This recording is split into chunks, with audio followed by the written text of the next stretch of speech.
I'm Sarah Kawahara, and I'm the choreographer for I, Tonya. This is Notes on Scene. We are going to look at where Tonya Harding lands the Triple Axel. She is the first U.S. woman to do so in competition, and that's what makes this moment iconic. You said I couldn't make it. Well, fuck you.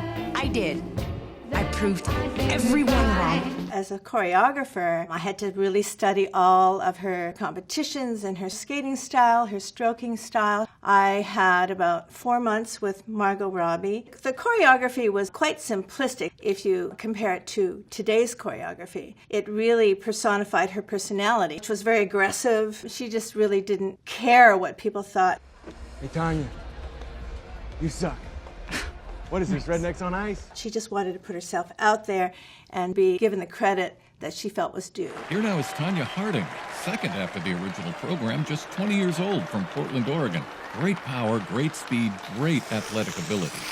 So here she is entering, and that is indeed Margot Robbie skating onto the ice. When she did her stop, she stopped with her left foot. Her left foot is her lead foot. She's a surfer. Her stop is a left hockey stop. She did it very well and with great confidence.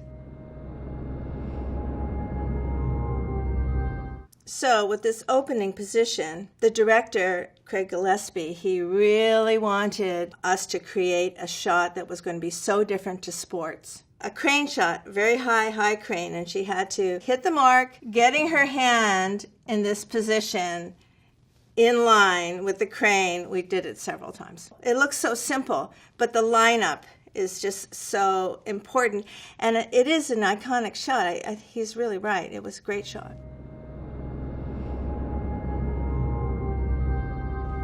I was lucky enough to have 2 great doubles, and one was from LA, Anna Malkova, and the other was from Boston, Heidi Munger. They both could do all the triples, except for the axel. So this is all Margot through here, and she goes into the crossover. This now becomes the double, going into, I'd say, a crossover into the spin.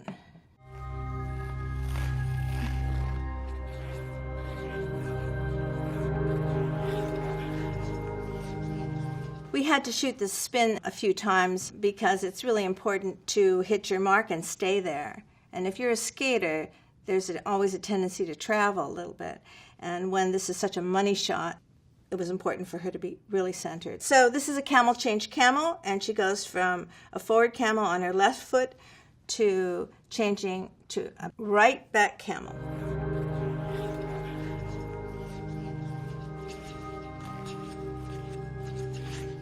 Face replacement techniques were used. This is an actual freeze frame, and it's a hybrid of their 2 faces together, of the double Anna Malkova and Margot Robbie. You don't really realize that when it's spinning so fast. Margot Robbie would do all the transitions. We worked really hard on being able to go into a spin, get out of a spin, skate onto the ice, do the arm movements that were in the choreography. It was a way that it would edit together more seamlessly. Now we are back on the double on Anna, and she's getting ready to do her first triple Lutz. First, a triple Lutz. Nicely done. There's the prep, the takeoff, the revolutions in the air, and the landing. This look right here, with her arm coming over, that was the prep. So the prep was actually done by Margot. You tap with your right toe. It's a right toe assist. Triple Lutz is 3 revolutions in the air.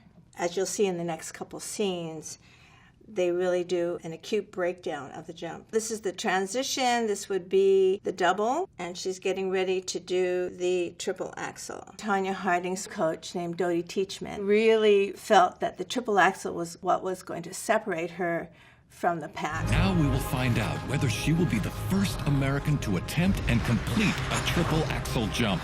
We will know that here, whether she tries it or not. This is Margot in the prep, and now we're going into the takeoff.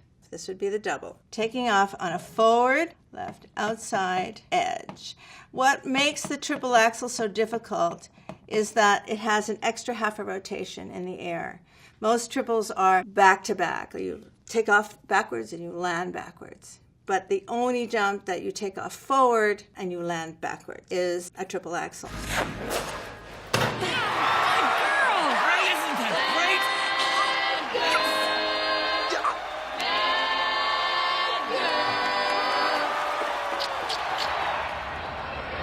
Everybody calls me little girl bad. Everybody blames me. Oh my God, I mean, it was totally the most awesomest thing. Because leading up to it, you're like, I can't do it. I can't. And then, bam, I can. This is the Takeoff Heidi Munger from Boston, double.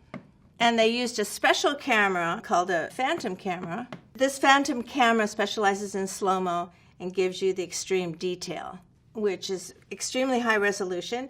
And so they can get the detail of the takeoff.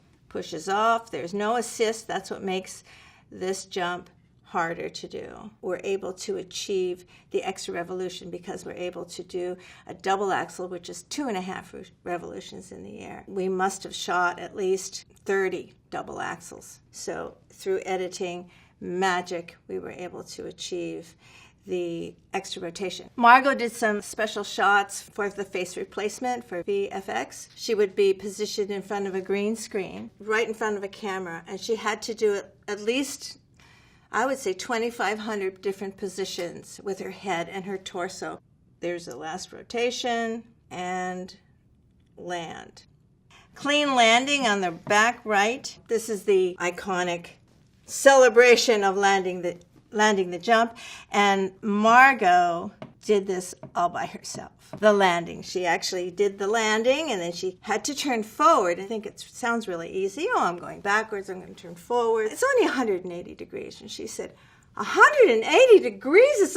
It's like I have to turn my body all the way around there. I thought, well, you know, I think I can get the same illusion if we do 90 degrees. They positioned their cameras in order to give the illusion that she did 180 degrees instead of 90 degrees. Those people who said I couldn't make it, well, fuck you. I did. I proved everyone wrong.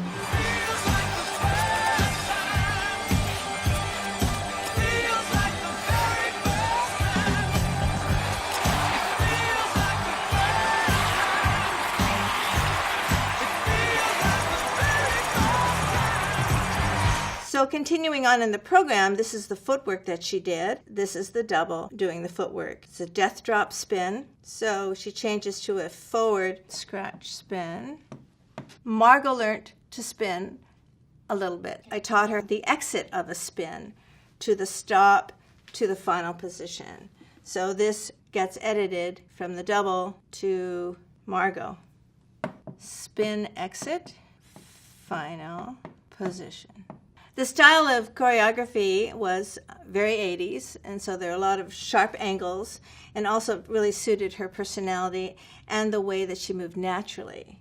So this kind of end position was very apropos to the time. Most important to recognize is the Steadicam Dana Morris, who was a skater. In hockey skates, 90% of the skating shots were his. I think choreographically I've stayed very, very close to the original, and I'm very proud of how it actually got on the screen, bringing it to life, breathing life into it. This was perhaps my greatest challenge.